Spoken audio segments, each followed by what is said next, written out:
हाँ, तो हम लोगों ने कल जो है कि अर्थमेटिक प्रोग्रेशन यानी कि एपी, जिसको हिंदी में बोलते हैं समांतर श्रेणी, ये हमने शुरू किया था।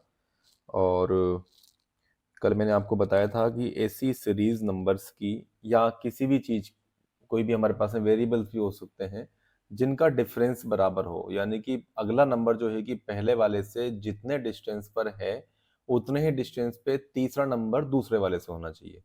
यानी कि अगर हम आगे जाकर के 10-12 संख्याओं के आगे बात करें या 500 संख्याओं के आगे बात करें, हमेशा जो डिफरेंस रहेगा, जो कॉमन डिफरेंस है, वो फिक्स रहना चाहिए। तो इस वजह से हम लोग इसको प्रेडिक्ट कर सकते हैं कि आगे सीरीज कहाँ जाएगी, आगे क्या होगा, इसके बाद में क्या डेटाबेस आना चाहिए। तो इस सीरीज के लिए हम लोगों ने सबसे पहले देखा कि सर इसमें टी एन का फॉर्मूला होता है जो आपकी स्क्रीन पे सामने आपको नजर आ रहा है। ये है बेटा टी एन बराबर ए प्लस का एन माइनस वन डी। ये आप लोगों ने समझना है कि ए होता है इसमें फर्स्ट टर्म, एन होता है किस नंबर पे कोई लड़का खड़ा हुआ है उसकी बात करें, डी इसमें है कॉमन डिफरेंस। जनरली हम लोग जैसे टी 81 पूछ रहा है तो उसको हम लोग बोल सकते हैं कि ए प्लस का 80 डी।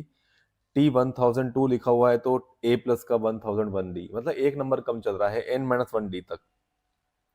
मैंने ये फ्लावर्स वाले एग्जांपल से आपको बताया था कि भाई एक लड़के के पास में एक फूल है, दूसरे के पास में तीन है, अगले वाले के पास में पांच है, तो ये नंबर ऑफ फ्लावर्स जो है वो टी एन है। किस सीक्वेंस वाले बंदे के पास में है वो एन है। फर्स्ट नंबर का जो लड़का है उसको हम ए मानेंगे और इनके बीच में गैप कितना है उसको हम डी मानेंगे। इस तरह से हम लोग आगे बढ़ गए थे। हमने कुछ क्वेश्चंस भी यहाँ पे किए थे। तो ये कल की क्लास हमारी यहाँ तक थी। ठीक है, यहाँ तक तो मेरे हिसाब से आपको किसी को दिक्कत नहीं होगी। कल हमने लास्ट में जो क्वेश्चन किया था उसको मैं आपको एक बार फिर कोई दूसरा क्वेश्चन करवा के बता देता हूँ। जैसे कि एक बार आप समझिए, आपको ये दे दिया कि 111 और इसमें ये डिक्रीमेंट कर दिया इन्होंने, मान लीजिए 103। एक नंबर आपको आगे दे दिया कि इसमें और हम 8 घटा देते हैं तो ये 95 हो गया। यस। और ऐसे करके एक सीरीज है। ये आपसे पूछ रहे हैं कि कितने पद जो हैं धनात्मक होंगे,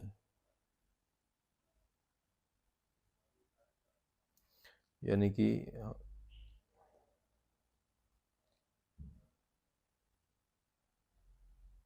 हाउ मेनी टर्म्स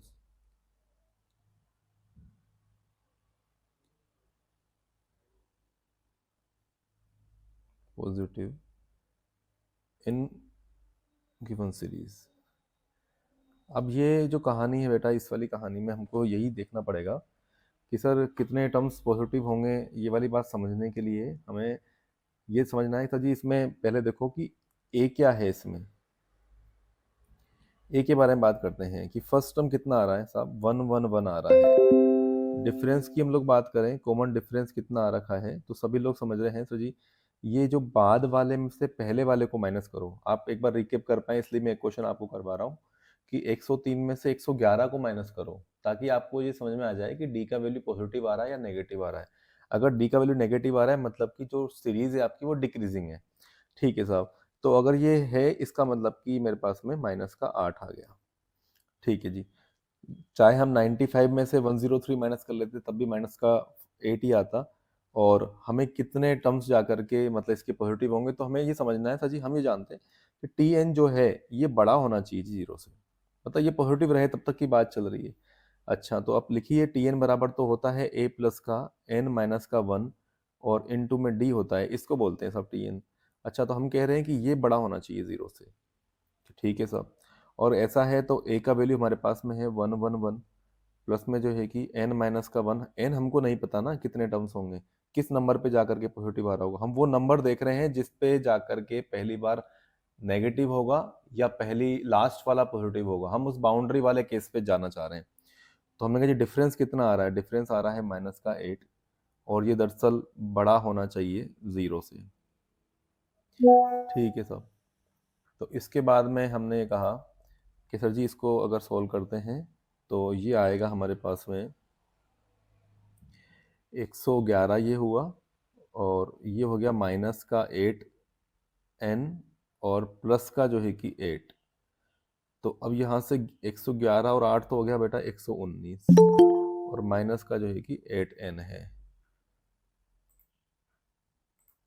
अगर ये 8n है हमारे पास तो ये बड़ा होना चाहिए 0 से। चलिए इस बाउंड्री केस की बात करते हैं।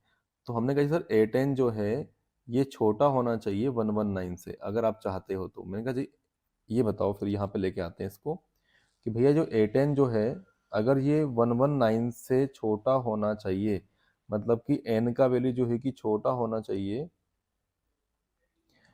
119 अपॉन में 8 से। अच्छा फिर ये बताओ इससे क्या निष्कर्ष निकल रहा है कि n जो है कि छोटा होना चाहिए। 120 होता तो 15 होता, यानी कि 15 से भी छोटा होना चाहिए, और तो लगभग ये मेरे हिसाब से 14.9 कुछ बनना चाहिए, 9 कुछ, क्योंकि 120 अगर होता तो 8 का डिवाइड करने पे 15 आता। तो n छोटा होना चाहिए 14 पॉइंट समथिंग से। अच्छा इसका मतलब कि n चल सकता है हमारे लिए 14, लास्ट 14 से ज़्यादा नहीं होना चाहिए। ठीक है शशांक, सही बात है। तो n14 हमारे पास लास्ट रहेगा। तो हम ये कहना चाह रहे हैं ये सीक्वेंस में जब रहेगा, पहला बंदा रहेगा, मान लीजिए 1 है, 2 नंबर की कहानी, 3, 4, ये डिक्रीज हो रहे हैं, ऊपर से आ रहे हैं नीचे की तरफ, नीचे आते जा रहे हैं। ये 5 हो गया, ऐसे करके बेटा यहाँ पे मान लीजिए 12 हो गया, ये 13 हो गया, ये 14 हो गया। 14 तक तो बेटा पॉजिटिव रहेगा। इसके बाद में 15th नंबर का जो टर्म रहेगी वो पहली बार नेगेटिव रहेगी। तो इस सवाल का जवाब अगर हमको देना हो कि कितने टर्म्स इसके पॉजिटिव होंगे, तो वो नंबर ऑफ टर्म्स रहेंगे हमारे 14। तो इस तरह से हमें इन क्वेश्चंस का जवाब देना चाहिए, और जितना प्रैक्टिस करेंगे उतना ही फास्ट इसको कर पाएंगे एग्जाम में। इनकी और कोई कहानी नहीं है और कोई ट्रिक नहीं है, अपने को यही करना है। ऑप्शन दे रखा हो तो कई बार क्या करते हैं कि जो ऑप्शन है उससे उठा उठा करके हम लोग वैल्यू रख लेते हैं, वो भी रहता है। लेकिन सीक्वेंस एक जब या तो एक सिंगल आंसर निकालना हो वो कहानी अलग होती है, इसमें हमको पूरा एक सीरीज बताना है कि किस को ये ट्रेन कहाँ जाके रुकेगी, इसमें नंबर ऑफ बोगीज कितने हैं, कुछ ऐसी बातें। तो 1 से लेके 14 तक का एक केस हमारे पास में आ गया, तो इसका आंसर 14 हो जाएगा। जैसे कि बेटा कई बार है ना ऐसे क्वेश्चन पूछ लेते हैं आपसे, आप ये जब अभी नंबर सिस्टम आप पढ़ रहे थे और आगे अभी एलसीएम एचसीएफ में भी कुछ ऐसे क्वेश्चंस आएंगे, और मल्टीपल की बात कर लेते हैं। जैसे किसी ने हमसे कह दिया कि साहब 10 मतलब 100 से लेकर के और 300 तक मान लो, कितने नंबर्स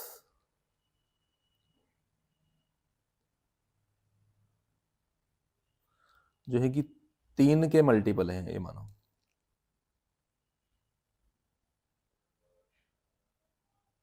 और आपको मैंने बोल दिया कि 100 एंड 300 इंक्लूड नहीं है।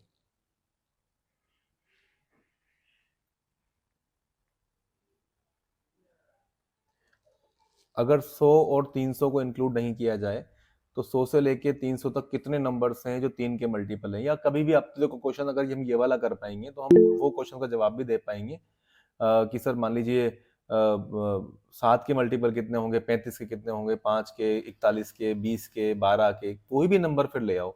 तो एक क्वेश्चन हम लोग इस टाइप का कर लेते हैं ताकि आपको समझ में आ जाए कि हम लोग एपी पढ़ रहे हैं ना, तो एपी का यूज कहाँ कहाँ पर है, तो नंबर ऑफ टर्म्स निकालनी है। तो हमने कहा था जी ऐसा है कि 100 के आसपास बताइए कि 100 में पहले वाला नंबर कौन सा है। फर्स्ट नंबर सोचो कि जो 100 से ऊपर जाए और 3 का मल्टीपल आ जाए। तो 3 के मल्टीपल के लिए हमने क्लास में डिस्कस किया था कि सम ऑफ जो डिजिट है वो 3 का मल्टीपल होना चाहिए। इसका मतलब कि इसका सबसे, आप है ना देखो नरेश और जो लोग आंसर भी दे रहे हैं, अभी अपने को बिल्कुल ध्यान से समझना है। ये इंपॉर्टेंट है कि हम लोग इस आंसर को वैसे ही निकालें जैसे इसको निकलना चाहिए। बाकी तो फिर ट्रिक्स वगैरह हैं, हम फटाफट से भी आंसर बता सकते हैं, बहुत सब चीजें रहेंगी।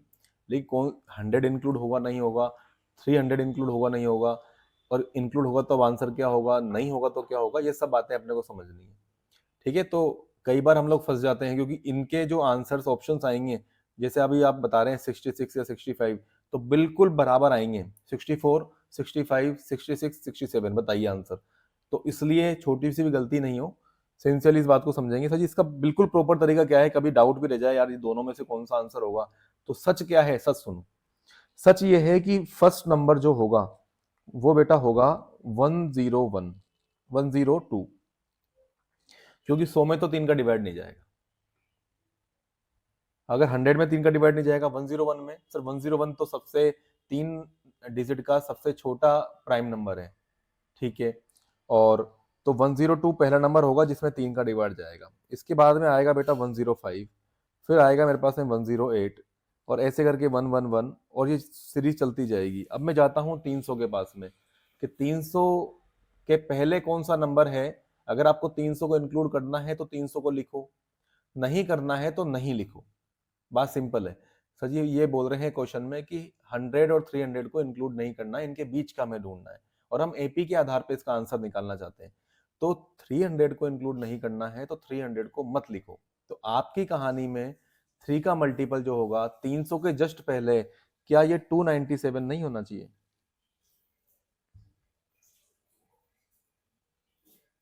ठीक है।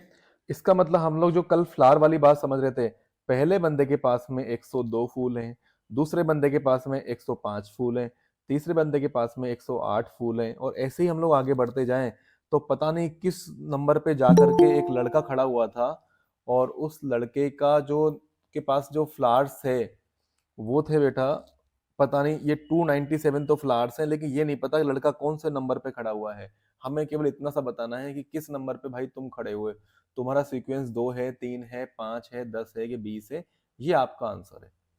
तो आपको n का वैल्यू निकालना है। तो इस क्वेश्चन को अब एपी के आधार पे ही करना है। तो इसका तरीका बेटा ये होना चाहिए कि 297 जो है, इसको अगर मैं टीएन एज्यूम कर लेता हूं, तो टीएन बराबर 102, 102, ये ए हो गया, प्लस का जो है कि n माइनस का 1, n हमें नहीं पता, और इसका जो डिफरेंस है, हर संख्या पहले वाले से 3 का मल्टीपल है। ठीक है साहब, 297 में से 102 माइनस करेंगे तो आएगा हमारे पास में 195।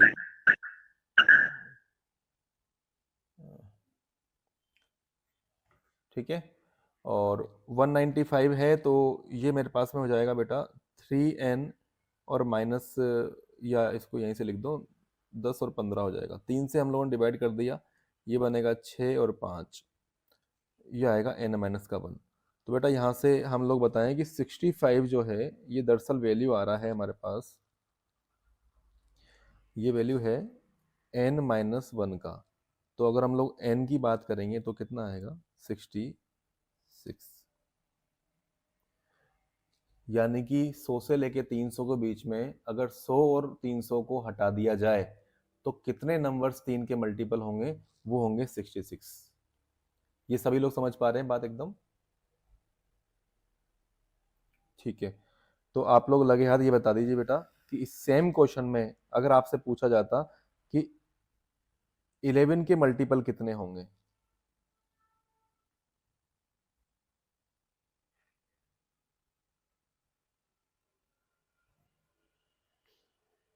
सेम क्वेश्चंस में, इसी क्वेश्चन में आपको बताना है कि 11 के मल्टीपल कितने होंगे, उस पर अपन करते हैं कोशिश। जो क्लास में है वो सभी लोग एक बार ट्राई कीजिए, फिर मैं बताता हूँ आपको।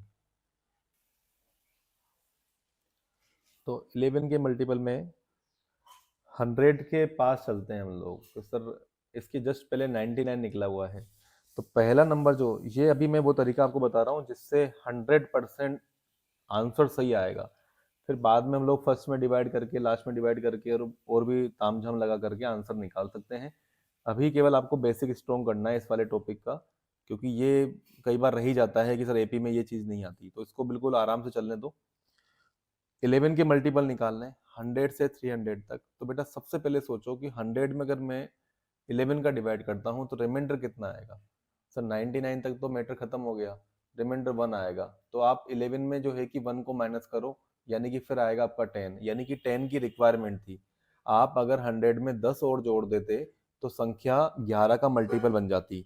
इसका मतलब कि आप लोगों ने ये वाली बात समझनी पड़ेगी कि इस सीक्वेंस में पहला जो नंबर आएगा वो 110 आएगा, दूसरा नंबर आएगा बेटा यहाँ से 121, तीसरा आएगा 132, और ऐसे हम लोग आगे बढ़ते जाएं। अब लड़ाई इस बात की रह जाती है, कई बार क्वेश्चन क्या है बड़े बड़े आएंगे, कई बार 4000 से 5000 तक कितने होंगे, 4500 से लेकर के 5500 में कितने संख्याएं ऐसी होगी जो 31 का मल्टीपल होगी या 6 का मल्टीपल होंगी, या मान लो कि 2 के नहीं होंगे। कुछ भी ऐसा आ जाए क्वेश्चन की 12 के मल्टीपल नहीं है लेकिन 6 का है और 2 का है। ऐसे बहुत सारे क्वेश्चन, ऐसी कितनी संख्या होंगी जो 3 का मल्टीपल है, 5 का मल्टीपल है, लेकिन 15 का नहीं है। उन सब क्वेश्चंस को जो हम लोग कई बार कंफ्यूज होते हैं, तो ये बेसिक आपको आना चाहिए। तो अब ये कि बेटा 300 जो है, लास्ट नंबर 300 चल रहा है, 300 में अब 11 का भाग दो।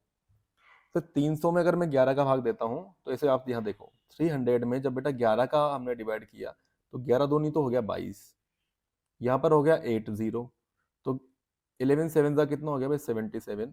ये मेरे पास में कितना रिमाइंडर आ गया 3। यानी कि आपका 300 में डिवाइड करने के बाद में 3 आपका रिमाइंडर आ रहा है। तो उस रिमाइंडर को अगर हटा देते हैं, यानी कि देखो संख्या कौन सी बन सकती है, तो 300 में से या तो 3 को हटा दो, और एक जो है कि इसके ऊपर जाना है, तो 300 में आप जो है कि 11 माइनस का 3 यानी कि 8, इसमें 8 जोड़ दो। दोनों ही बातें रिमाइंडर थ्योरम से हम लोग समझ सकते हैं। यानी कि हम 300 से ऊपर जाना नहीं है, तो ये तो मैटर ही नहीं रहा, मैटर आ गया हमारे पास में 297। यानी कि लास्ट नंबर क्या होना चाहिए 297। अब 297 11 का मल्टीपल है, तो फर्स्ट नंबर और लास्ट नंबर का सम देखो कितना आ रहा है 11, 9 आ रहा है, और बीच वाले का सम कितना आ रहा है, ये आ रहा है 9। 9 और 9 का डिफरेंस कितना आ रहा है 0, यानी कि 11 का मल्टीपल है। हमें इसका जो है कॉन्सेप्ट यही रखना है कि लास्ट नंबर बना हमारा 297 जो कि 11 का मल्टीपल है, इसको हम एज्यूम कर लेते हैं कि ये Tn है। ये बराबर फर्स्ट नंबर है बेटा 110 प्लस का जो है कि n माइनस का 1, और जो इसका डिफरेंस है वो मेरे पास में 11 आ रहा है।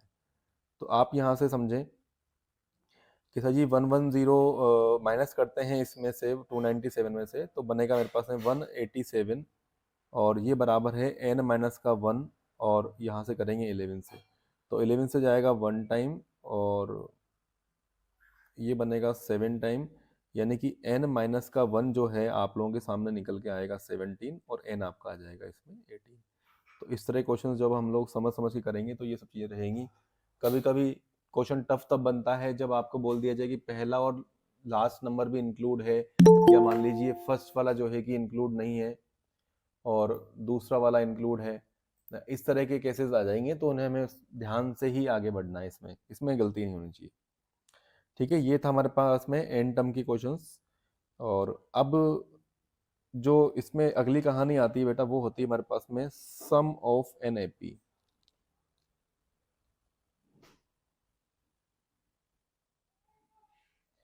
यानी कि समांतर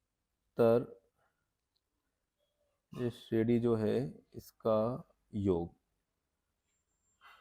चलिए, तो हमने कहा सर सम का मतलब क्या, मतलब कैसे सम बताना चाह रहे हैं। मैंने कहा भाई वो जो बच्चे थे ना जिनके हाथों में फूल थे, उनकी बात कर लो। मतलब ऐसा कहना चाह रहे हैं, मान लीजिए पहला लड़का है उसके पास में 2 फूल है, दूसरे वाले के पास में मान लीजिए 5 हैं, फिर मान लीजिए 8 हैं, फिर इसके पास में मान लीजिए 11 हैं, फिर आपने बोला कि सर ये 14 है, और ऐसे चलते जा रहे हैं एन टर्म्स तक। मैं कहा अच्छा ठीक है, फिर कि अगर ये सम है तो आपसे पूछा जाए कि कोई पूछ ले आपसे सम बता दो, तो कितना बता, S2 बता दो। S2 का मतलब 2 टर्म्स का सम, यानी कि आप मुझे ना ये बता दो 2 प्लस का 5 कितना होगा। मैं कहा जी 7 होगा, इसमें कौन सी बड़ी बात है। चलो आप मुझे है ना S5 बता दो। S5 का मतलब हो गया 1 2 3 4 और 5, 5 जो टर्म्स है इनका सम होना चाहिए। तो 5 और 2 7, 7 और 8 जो है कि 15, 15 और 11 मेरे पास में 26, और 26 और 4 मिला के तो 30, और 40 पूरा हो गया। सम कितना आ गया भैया 40 आ गया।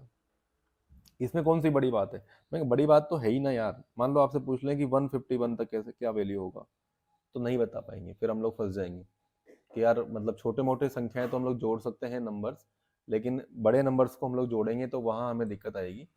इसलिए हम लोग जो है कोई इसका तरीका देख लेते हैं एक बार कि इसका क्या इसका तरीका रहेगा।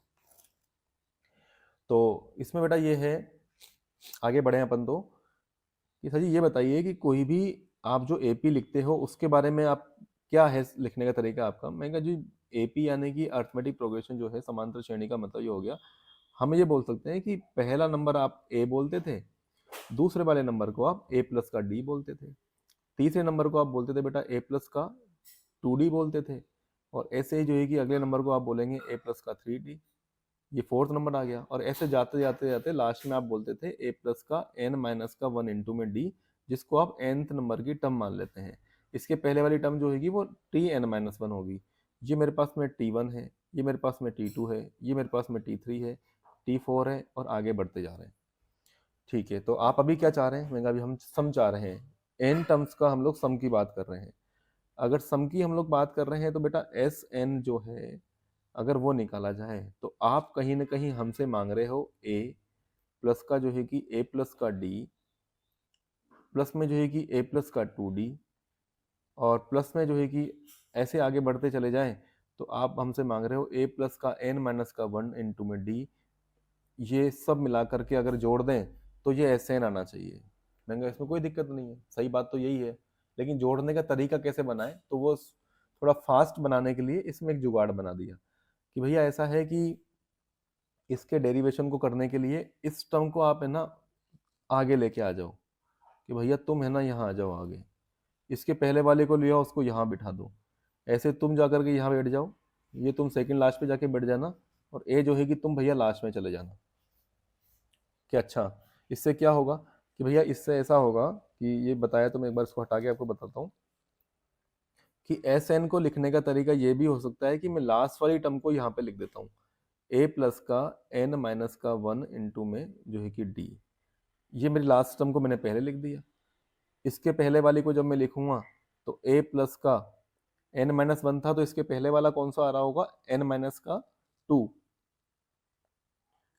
यहाँ पर इस जगह कौन सी टर्म होगी, एक टर्म पहले वाली बात करें तो हम लोग तो टी एन माइनस 1 में क्या रहेगा a प्लस का n माइनस का 2 इंटू में d। ठीक है सर, फिर आगे बढ़ते हैं, ऐसे ही इसको बुलाते हैं, भैया तुम बताओ कि हम तो हो गए भैया a प्लस का 2d, ठीक है, और तुम्हारे पहले कि मैं था भैया a प्लस का d, और फर्स्ट टर्म क्या था आपका कि सर जी a था, और ऐसा रहा तो ये हमारे पास में एक तो इक्वेशन 1 है, इक्वेशन 2 है, बस थोड़ा डेरिवेशन कोई पूछता नहीं है, लेकिन कई बार हम लोग कर लेते हैं तो हमें क्या एक तरीका समझ में आता है कि हाँ कई बार ऐसे क्वेश्चन आ जाए तो हम लोग ऐसे भी कर सकते हैं। तो इन्होंने बोला जी आप दोनों इक्वेशंस को ऐड कर दो। ठीक है, दोनों इक्वेशन को ऐड करने गए तो बेटा यहाँ पे बन गया एस एन, और दोनों ही बातें क्या है एस एन की थी, यानी कि सम के बारे में बात चल रही है। ठीक है, तो इसको हम लोग बोल देंगे साहब जी ये तो मेरे पास में बन गया 2 टाइम्स ऑफ एस एन। अब ध्यान से देखना, मैं कुछ ब्लॉक्स बनाता हूं ताकि इसको हम लोग समझ सकें। जब 2SN बनाया तो फर्स्ट तो पहली सीरीज का और लास्ट वाला जो है जिसको फर्स्ट बना लिया है सेकंड सीरीज में, इनको हम लोग ऐड कर देते हैं। तो हमने कहा जी सर ऐसा कर लेते हैं, ये मेरे पास में हो गया a प्लस का a प्लस का जो है कि n माइनस का 1 और ऐसा करके d। जी सर बना दिया। मैं कहा बढ़िया, आगे देखो आप आपकी बार इस वाले को करो, इस ब्लॉक को ले, मतलब कि सेकंड लास्ट टर्म ले लो और सेकंड टर्म ले लो, दोनों को जब ऐड करने गए तो यहीं से मैंने कंप्लीट कर देना है इस बात को कि सर जी a प्लस का d तो है, यहाँ पर मेरे पास में a प्लस में जो है इसको बोल सकते हैं हम लोग जैसे n माइनस का 2d है। ठीक है, ये जोड़ दिया और ऐसे करके लास्ट में भी जारी होगी सारी चीज़ें। हम दोनों से आइडिया लगा लेंगे कि हो क्या रहा है कहानी में। तो हमने कहा सर ऐसा है कि 2 टाइम्स ऑफ एस एन जब आपने बताया होगा तो आप ये बोलना चाह रहे हो कि ये मेरे पास में 2a प्लस का n माइनस का 1 इंटू में d है। मैंने कहा बिल्कुल है। मैंने जी इसमें क्या बोलना चाह रहे हो, सेकंड वाले टर्म को सोल्व करते हैं।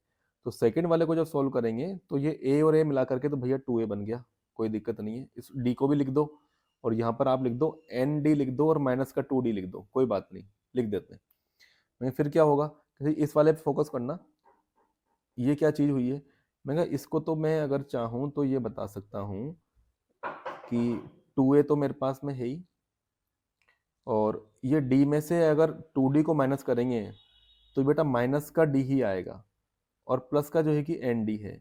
इसको यानी कि मैं फिर से बोल सकता हूँ 2a प्लस अगर d कॉमन लेता हूँ तो n माइनस का 1 इंटू में d। अरे यानी कि आपको ये समझना पड़ेगा कि जो अपनी फर्स्ट टर्म जो बनी है 2 टाइम्स ऑफ एस एन की, वो दरअसल बराबर है सेकंड टर्म के भी।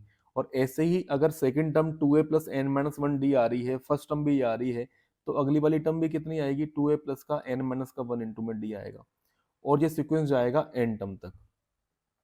अब बस क्वेश्चन खत्म हो गया, यहाँ से हम लोग इस बात को खत्म कर सकते हैं कि सजी ऐसा है कि 2 टाइम्स ऑफ एस एन जो है ये बराबर है मेरे पास में, जैसे मान लीजिए एक पैकेट में 5 चॉकलेट हैं, तो ऐसे 10 पैकेट होंगे तो कितनी चॉकलेट्स हो जाएंगी, 5 इंटू में 10, इसी तरह से मैं पूछ रहा हूँ कि एक टर्म जो है उसका वैल्यू 2a प्लस का n माइनस वन इंटू में d है, तो ऐसी n टर्म्स जब आएगी तो उसका वैल्यू कितना आएगा, n इंटू में ये 2a प्लस का n माइनस का 1 और इंटू में d। लेकिन सर ये तो 2 टाइम्स ऑफ एस एन है। मैं कहा भाई निकाल देते हैं हम लोग एस एन, यानी कि सम ऑफ ए पी जो होगा वो रहेगा बेटा n/2 और ब्रैकेट में रहेगा यहाँ से 2a प्लस का n माइनस का 1 और इंटू में जो है कि d। यहाँ तक की बात आपको समझनी पड़ेगी। किसी को दिक्कत नहीं यहाँ तक? शशांक ओके।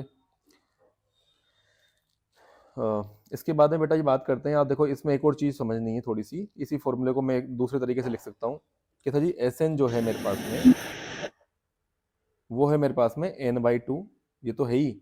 आपने जो 2a लिखा है इसको फिर से ब्रेक कर दो। मैं ब्रेक कर देते हैं, a प्लस का n माइनस का 1 इंटू में d लिख सकते हैं। ठीक है साहब, अगर हमने लिखा है तो ये a प्लस n माइनस का 1d क्या है, इस पे करो फोकस। ये तो हम लोग पढ़ते आ रहे हैं, अभी तक पढ़ाना हम लोगों ने। tn क्या होता है, a plus n minus 1d। इसका मतलब सर जी ये तो tn है। मैं कहा tn है मतलब कि क्या है, मैंने सी nth नंबर पे कौन सा लड़का खड़ा हुआ है, उसके हाथ में कितने फूल हैं, वो है। अच्छा अच्छा, मतलब nth मतलब क्या मान रहे हैं आप लोग? मैं सीरीज को खत्म मान रहा हूँ। सीरीज कितने नंबर की मान रहे हैं? मैं 50 नंबर की सीरीज है, 50 बच्चे खड़े हुए हैं, तो आप 50th नंबर को लास्ट नंबर मान सकते हो क्या? हाँ सर मान सकते हैं। इसका मतलब कि tn जो है इसी को हम लोग l बोल सकते हैं, और l को मैं बताना चाहता हूँ कि ये लास्ट टर्म है।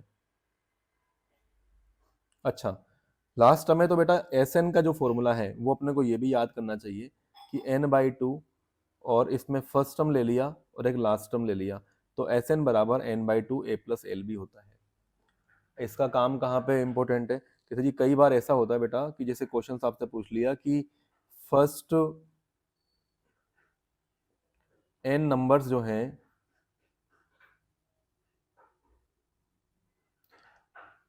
का सम पूछ लिया आपसे, इसका सम बताइए, नेचुरल नेचुरल नंबर्स।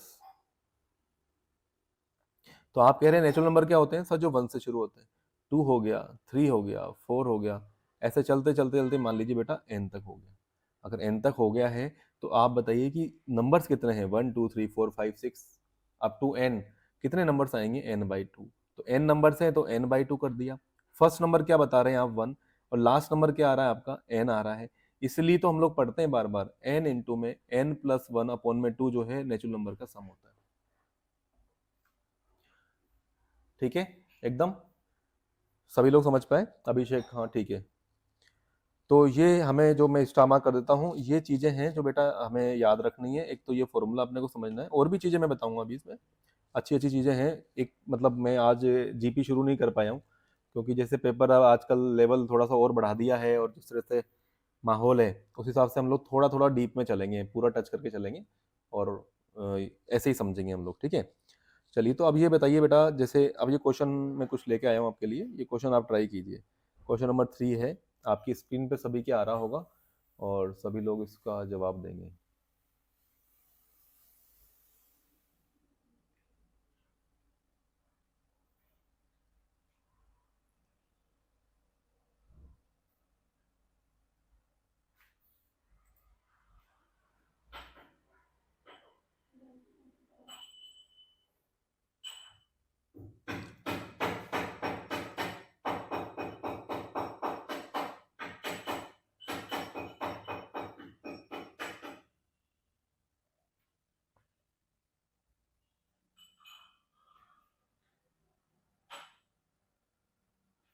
ठीक है, 102 आ गया।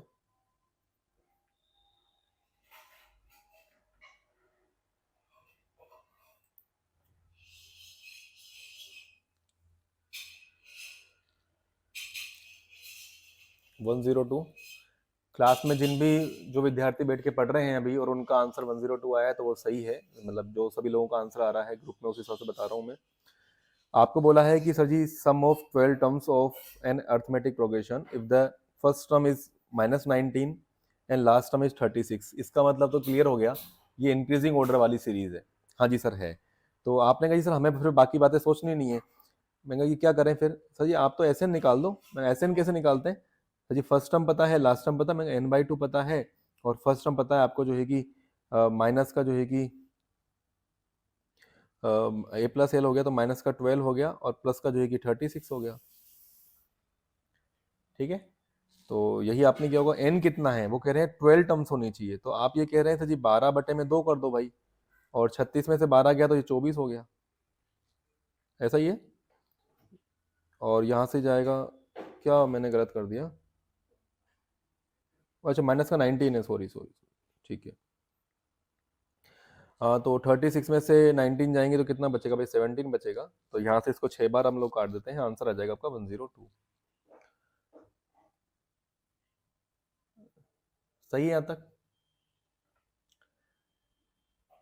चलिए फिर बताइए क्वेश्चन।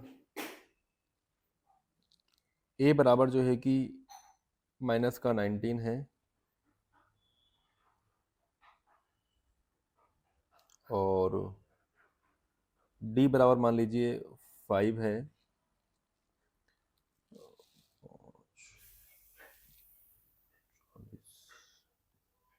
दो सौ 181 और लास्ट टर्म जो है कि 181 है। एक बार चेक करना, आपको बताना है सम।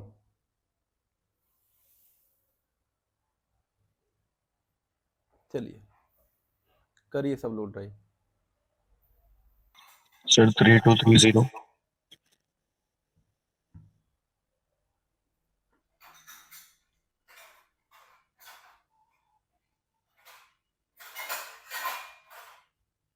3321, ठीक है। आपको खुद को भी ऐसा ही मानना पड़ेगा कि भाई हम लोग इसमें कमांड जब आ रही तो आप भी टीचर की तरह बिहेव करें, समझे इस बात को। कि जैसे क्वेश्चन नंबर 3 है, आप जब खुद प्रैक्टिस करें कोई भी शीट में से, क्वेश्चन में से, तो भाई 3 कितना आसान था, मतलब ऐसा फर्जी क्वेश्चन लगता नहीं मुझे कभी एग्जाम में आने वाला है। 3 क्वेश्चन तो केवल आपको बेसिक बता रहा है कि भाई n/2 a प्लस एल अगर होगा, नंबर ऑफ टर्म्स आपको 12 दे दिए, तो छठी क्लास का बच्चा भी कर सकता है भाई, n का वैल्यू 12 रखने पर, a का वैल्यू माइनस का 19 और लास्ट जो है कि l का वैल्यू 36 रखने पर 102 आंसर आ गया। लेकिन आपको समझना था सही क्वेश्चन टफ कब बनेगा, जब मैंने आपको इसे दिया। जैसे हमें नहीं पता ना यार टर्म कितनी है, हमें नहीं पता कितने पद है इसमें, यानी पहला नंबर माइनस का 19 है, हाँ जी सर है। तो अगर फर्स्ट नंबर को माइनस का 19 मान लिया जाए और आप ये बता रहे हैं कि 5 जो है कि कॉमन डिफरेंस है, इसका मतलब कि अगला नंबर कितना आना चाहिए, माइनस का 14। सोचो एक बार, -14 के बाद में माइनस का 9 आएगा, फिर आगे बढ़ते हैं तो -9 के बाद में जो है कि प्लस का 5 करेंगे, माइनस का 4 आएगा, और सीक्वेंस फिर जो है कि 0 को जंप कर जाएगा। 0 को जंप करके जाएगा, इसका मतलब कि ये मेरे पास में फिर बना जाएगा 1 से, फिर बेटा 6 आएगा, 6 से फिर जो है कि 11 आएगा। इस तरह से ये सीरीज चलेगी, लेकिन पता नहीं कहाँ जा करके 181 आएगा, मेरे पास में जगह नहीं है इसको लिखने की। मैं ये समझना चाहता हूँ कि 181 को मैं डायरेक्टली कैसे बताऊं। मैं कहा जी बता दो यार, इसमें क्या दिक्कत है। ये मेरे पास में मान लो जो टीएन है, ये nth नंबर पे जो है वो 181 है, जी सर मान लिया। और हमारे पास में जो है कि ये a जो है कि मेरे पास में माइनस का 19 है। आप कहेंगे सर ये पहले की तरह लगा दो ना, लिख दो, इसमें क्या दिक्कत है कि एस एन बराबर जो है वो n/2 और a प्लस एल है, इसमें क्या समस्या आ रही है। मैं भैया a पता है, l पता है, n नहीं पता ना कितने संख्या है, नंबर्स कितने होंगे। इसके लिए अपन लोगों को पहले वाले फॉर्मूले को यूज करना चाहिए और हमें ये बताना चाहिए भैया जो टीएन है, टीएन को अब 181 एज्यूम कर लो। मैंने कर लिया। माइनस का 19 पहला नंबर है, मैं कहा है। n माइनस का 1 फॉर्मूला पता ही है, डिफरेंस कितना आ रहा है बेटा 5 का। अगर ऐसा है तो 181 में जो है कि 19 को ऐड किया तो बेटा बनेगा यहाँ से 200, बराबर बनेगा यहाँ से n माइनस का 1 इंटू में 5, 5 के पहाड़े से बेटा आराम से जाएगा 40 बार। n का वैल्यू कितना आ गया 41, यानी कि मैं अब ये बात कंफर्म कर सकता हूँ कि 41 नंबर पे जो बंदा खड़ा हुआ है उसके हाथ में 181 फूल है। 181 जो है कि फ्लावर्स उसके पास में है, तो उसका सीक्वेंस मैं निकाल चुका हूँ, वो 41 है। तब क्वेश्चन को करना आसान हो गया। एस एन जो है वो रहेगा बेटा 41 में जो है कि 2 n/2 और a प्लस एल, यानी कि 181 और माइनस का जो है कि 19। जो भी आप लोगों ने आंसर बताया है, शायद सभी लोग इसका आंसर बता रहे हैं। कमेंट सेक्शन में मेरे को चीटिंग कर लेनी चाहिए। 3321 चलिए भाई, ये 3321 इसका आंसर सही होगा मेरे हिसाब से। 1192 ये सही लिखा है ना अपन ने? क्यों भाई, सही कर रहा हूँ ना मैं? हाँ ठीक है, बिल्कुल बिल्कुल। चलिए, क्वेश्चन नंबर 4 का आंसर बताइए सभी लोग।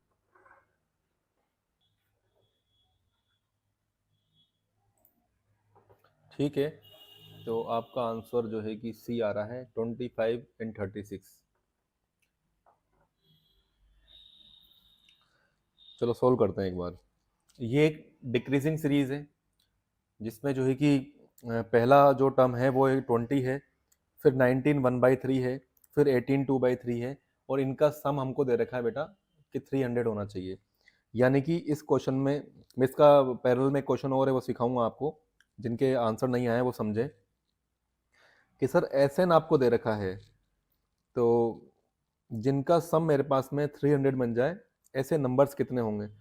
तो हमने कहा जी सर ऐसा करो आप, ये एस एन का वैल्यू जो है वो आपको दे रखा है 300, हमको ये नहीं पता एन कितना है।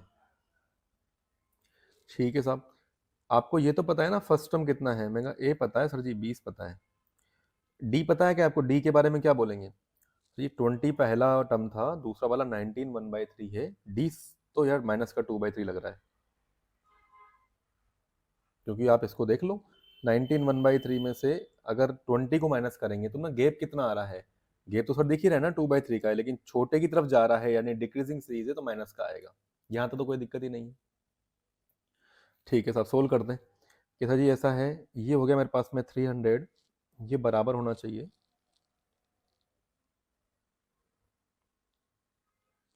ये बराबर हो n/2। n नहीं पता, मैं कहा जी n/2 लिख दो, नहीं पता तो फिर 2a, यानी कि 2 टाइम्स ऑफ 20, 2a हो गया, प्लस का n-1, n नहीं पता, और इनटू में d का वैल्यू आ रहा है माइनस का 2/3। ठीक है जी सर जी, तो यहाँ से हम लोग इसको फिर आगे सोल्व करें तो आगे बनेगा ये मेरे पास में 600, तो ये बन गया, ये बराबर है n, अंदर बनेगा मेरे पास में 40, और माइनस का इसको 2n/3 बोल दें। हाँ सर बोल दीजिए, और प्लस में 2/3। अच्छा ठीक है, माइनस का 2n/3 हो गया, और प्लस का 2/3 हो गया। एलसीएम ले दो भाई, एलसीएम लिया इसका n यहाँ से, तो पूरे का ले दो एलसीएम, 3 ले दो यहाँ से, तो यहाँ पर हमने 1 मान लिया, 3 जाएगा तो 120, तो बेटा ये हो गया, माइनस में 2 टाइम्स ऑफ n हो गया, और प्लस में जो है कि 2 हो गया, ये मेरे पास में 600 है। कमेंट में बता देना कोई दिक्कत आ रही हो तो, या मैं कुछ गलत कर रहा हूँ तो। ठीक है साहब, यहाँ पे किया हम लोगों ने, ये मेरे पास में 600 है, ये बराबर n, और 120 और 2 को जोड़ेंगे तो 122, तो ये हो गया, माइनस ऑफ 2n है, और अपॉन में 3 है, 3 को यहाँ मल्टीप्लाई कर दिया। अच्छा, मतलब बन ही गया टफ तो अपने आप में ही। 6 × 3 हो गया मेरे पास में 1800, चल रहा है ना यहाँ तक ही, बराबर 1800 हो गया, बराबर जो है कि यहाँ से भी 2 कॉमन ले लें। अच्छा ठीक है, फिर तो काट देते ना पहले ही, तो यहाँ से हम लोग चलो बाद में काट देंगे, अब कंफ्यूज मत हो। 2 मैंने कॉमन लिया, और n भी बाहर था, जैसे 2 के साथ में n आ गया, तो यहाँ पर बच रहा होगा 61, और माइनस ऑफ n, तो 2 से और काट दो इसको, ये 900 हो गया, 900 बराबर है n इंटू में 61 माइनस का n। यहाँ तक सही लिखा है क्या मैंने, जिन्होंने सोल्व किया हो कोई बताया कमेंट में? ठीक है, नंबर n के बारे में बताना है, 25 रख के देख लो, 36 रख के देख लो। तरीका तो ये है कि यहाँ पर आने के बाद भी एग्जाम में जा करके हम लोग यहाँ पे आके रुकना चाहिए और ऑप्शन से कर देना चाहिए, इतना भी समझ में आ जाए तो कोई दिक्कत नहीं। बाकी इसको करने का प्रॉपर तरीका क्या रहेगा कि सर 900 ये बराबर होना चाहिए माइनस ऑफ n² और प्लस में जो है कि 61n। तो बेटा बात ये हो गई ना कि n² माइनस में जो है कि 61n जो है इधर लेके आते हैं, और प्लस का 900, ये बराबर 0। आप दो नंबर्स ढूंढ के लाओ जिनको मल्टीप्लाई करें तो 900 आ जाए, और अगर ऐड या सब्ट्रैक्ट करें तो 61 आ जाए, तो क्वाड्रेटिक इक्वेशन बनेगी। तो यहाँ से हमारे पास में, चलो हम बनाते हैं,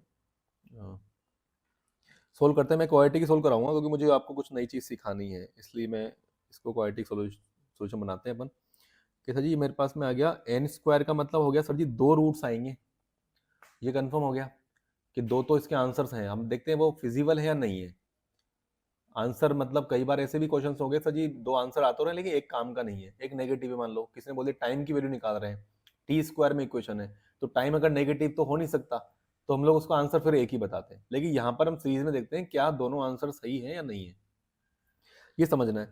तो हमने देखा कि ये 25 और 36 इनको मल्टीप्लाई करते हैं तो 900 आता है, और इनको ऐड करेंगे तो 61 आएगा। लिख दिया साहब जी, एन स्क्वायर माइनस का 25n माइनस का जो है कि 36n प्लस में जो है कि 300, ये बराबर 0।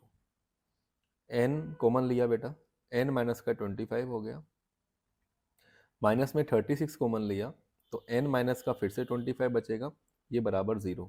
आपके पास में फिर से यहाँ फैक्टर लेंगे अपन कॉमन, तो n माइनस का 25 फिर से कॉमन आ गया जी सर, और जब कॉमन लेंगे तो अंदर क्या बचेगा, n माइनस का 36, ये बराबर 0। तो भाई अपन ये बोलना चाह रहे हैं कि n बराबर जो है कि 25 और n बराबर 36 सही है, दोनों ही इसके आंसर्स हैं। बस आपको इसको व्यवहार में पता होना चाहिए कि ऐसा क्यों हो रहा है, क्योंकि ये बहुत बारीक सी बात है। अगर ये इक्वेशन टाइम में होती, या मान लीजिए एरिया में होती, या ऐसी चीज़ों में होती जो हमेशा पॉजिटिव होती है, डिस्टेंस में होती, मान लो सेम इक्वेशन में बना देता कि ये भैया डिस्टेंस से बना देता, डी स्क्वायर, मान लीजिए टाइम एंड डिस्टेंस ही पढ़ रहे हैं, 61d और प्लस का जो है कि 900 बराबर 0।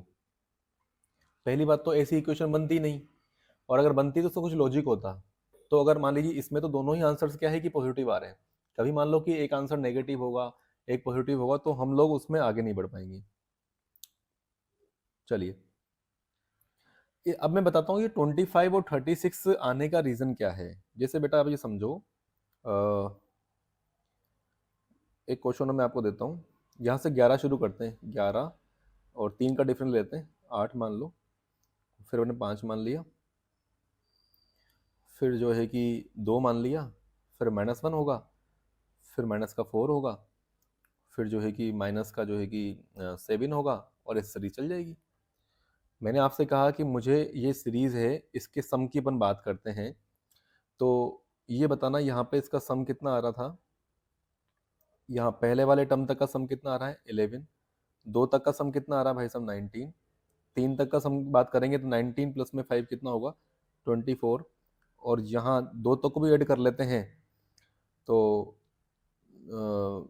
24 में 2 ऐड कर देंगे 26 आएगा। यहाँ तक जब तक सब चीज़ें पॉजिटिव हैं आपका सम तो बढ़ता रहेगा, लेकिन इस डिक्रीजिंग ऑर्डर की जो सीरीज होती है इसमें स्पेशल बात होती है कि इनका सम जो है कि चेंज होने लग जाता है। कैसे, तो ये अगली बार देखो आप 26 माइनस का 1 करेंगे, इसको भी कर देते तो 25 आता। अच्छा, तो हाईएस्ट सम कितना आ गया 26, अगला वाला सम के लिए एक नंबर ही आपने ऐड किया तो 25 तक पहुंच गया। मैं इसके बाद कि सर इसके बाद में अगर आप जाते यहाँ से पूरा ही -4 तक भी लेते तो बेटा 25 माइनस का 4 बनता, यानी कि 21 ही बनता, और आगे जाते -7 तक तो 21 माइनस का 7 बनाते तो यानी कि मेरे पास में 14 बनता। यानी कि ये जो सम है इसका डायग्राम कुछ ऐसा आ रहा है बेटा, ये किसी एक पॉइंट तक जाकर के मैक्सिमम बनेगा, उसके बाद में फिर सम जो है कि कम होने लग जाएगा। बिल्कुल सिंपल सी बात थी, पहले 11 था, फिर 19 था, फिर 24 था, फिर 26 था, फिर 25 हो गया, फिर 21 हो गया, 14 हो गया, और आगे जो नेगेटिव नंबर्स आते जाएंगे माइनस का 10, माइनस का 13, इन सबको ऐड करते जाऊंगा तो सीरीज और ज़्यादा डिक्रीजिंग ऑर्डर में आ जाएगी। तो एक बात तो कन्फर्म है कि जब ग्राफ पे फोकस करो, क्वेश्चन तो मैं एग्जैक्ट आपको नहीं बना पाया अभी, लेकिन ग्राफ पे फोकस करो। ग्राफ पे क्या एक ऐसी लाइन है क्या, ये जो लाइन ब्लैक से बना रहा हूं मैं, जो आपको ये बता रही है कि ये सम जो है ना, दो जगह ऐसा हो सकता है कि सेम सम आ जाए, और दो जगह अगर सेम सम आ जाए तो हो सकता है कि n बराबर मुझे 5 ही बोलना पड़ा हो और n बराबर मान लीजिए 11 बोलना पड़ा हो, कोई संख्या की बात कर रहा हूं मैं।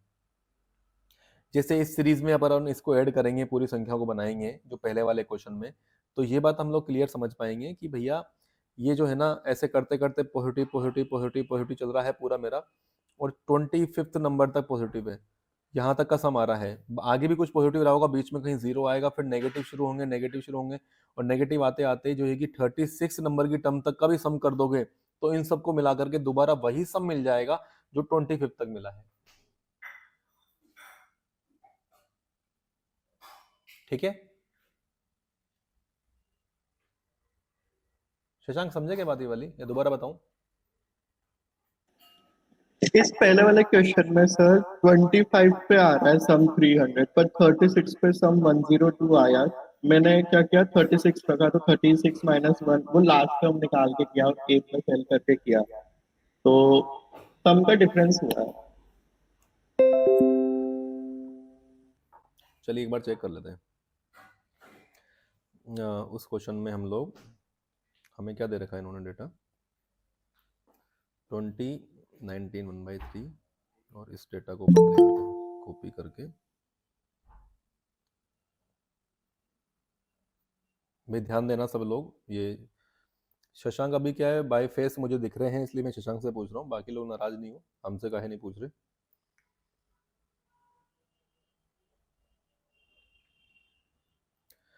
हमने कहा इसका आंसर जो है n बराबर 25 है या 36 है।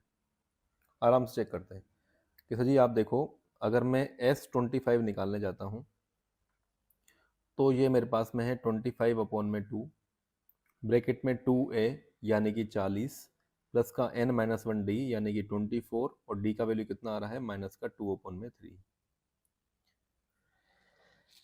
ये था, और यहाँ से बन जाएंगे तो ये 8 बनेगा, 14 माइनस का 16 यानी कि मेरे पास में बनेगा 24, और ये बनेगा 25 इंटू में 24/2 बन जाएगा बेटा, और ये 2 से ख़त्म यानी कि 12 बार 25, 12 मेरे हिसाब से 300 होता है, इसका सम तो आपका 300 आ गया। सही है यहाँ तक बात?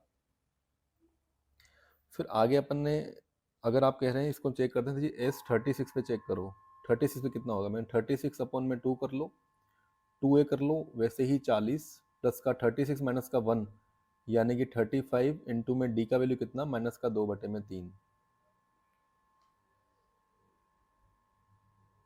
यहाँ तक ऐसे किया शंक? ठीक है, तो ये मेरे पास में आ गया जी 18, और ये आ गया मेरे पास में 40, और प्लस में जो है कि 35 टू ज़ा 70 यानी कि माइनस का 70/3 तो 70 में चलेंगे तो 120 माइनस का 70 यानी कि 50/3 ये हो गया, इंटू में जो है कि 18 हो गया, इससे काट दिया 6 बार, 6 पंजे 30, फिर से आंसर कितना आ गया, 300 आ गया। कैलकुलेशन मिस्टेक रही होगी आपकी, बाकी तो आंसर 300 आ गया। अभी आप मेरी बात को समझो, मतलब मैं अभी ये सिखाना नहीं चाह रहा था, ये तो बड़ी इजी सी बात थी। मेरा टारगेट ये है बेटा कि दोनों आंसर सही कैसे आ रहे हैं, ये सीखना इंपॉर्टेंट है। जैसे कि आप सोचो कि एक सीरीज 6 है, ध्यान देना, फिर मान लीजिए 4 है, फिर 2 है, फिर 0 है, फिर माइनस का 2 होगा, फिर माइनस का 4 होगा, फिर माइनस का 6 होगा, माइनस का 8 होगा, माइनस का 10 होगा, एंड सो ऑन। सही है?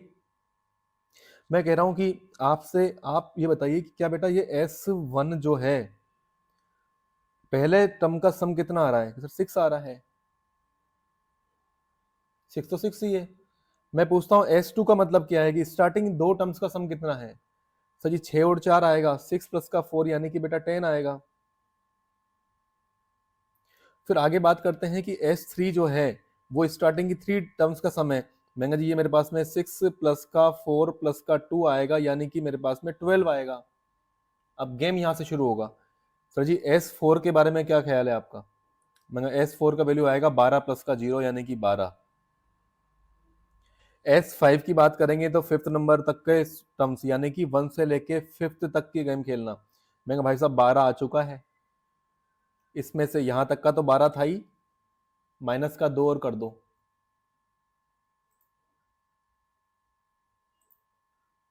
तो अगर यहां से हम लोग माइनस का 2 कर देंगे सम कितना आ जाएगा, 10। मैं S6 की बात करता हूं कि 6 टर्म्स तक का सम कितना आएगा, तो आप बोलेंगे सर जी 10 में से माइनस का 4 कर दो, 6 आएगा। तो आप ये देखो, मैं रेड कलर से बताता हूं क्या बेटा पहले पद का जो एक टर्म का जो सम था और 6 तक का सम, वो दोनों 6 नहीं आ रहे क्या यार? फिर देखिए जिससे 2 टर्म्स का जो सम आ रहा है वो 10 है, जबकि अच्छी बात है 5 टर्म्स का सम भी फिर नहीं आएगा। तो आ सकता है यार, क्योंकि आपने सीरीज बनाई है नेगेटिव, आप हमेशा ऐड नहीं हो रहे हैं। तो जब आप पहले पॉजिटिव हैं फिर नेगेटिव बन रहे हैं, तो दोनों का सम मिला करके पॉजिटिव कहीं ना कहीं बन सकता है। तो इसलिए इस वाले क्वेश्चंस में दोनों ही आंसर सही रहेंगे। तो आपका जो आंसर था पहले वाले क्वेश्चन का, वो सी इसका एकदम सही रहेगा। सी इसका करेक्ट आंसर है और ये बेटर रहेगा। ठीक है, सभी लोग समझ गए यहाँ तक? चलिए अब तो ये एक दो क्वेश्चन और करो, देखें हो जाए तो।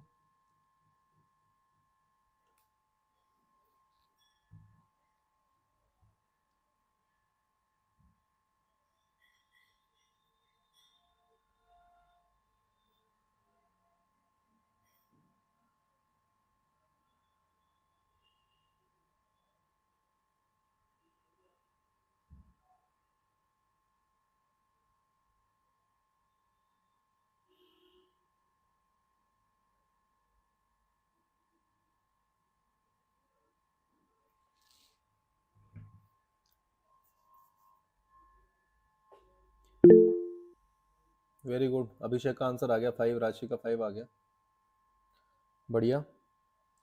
अगर कोई एपी में है तो आपने समझना है कि सर अगर एपी में है तो इसमें से इसको घटा दें और चाहे इसमें से इसको घटा दें, दोनों ही बात बराबर है।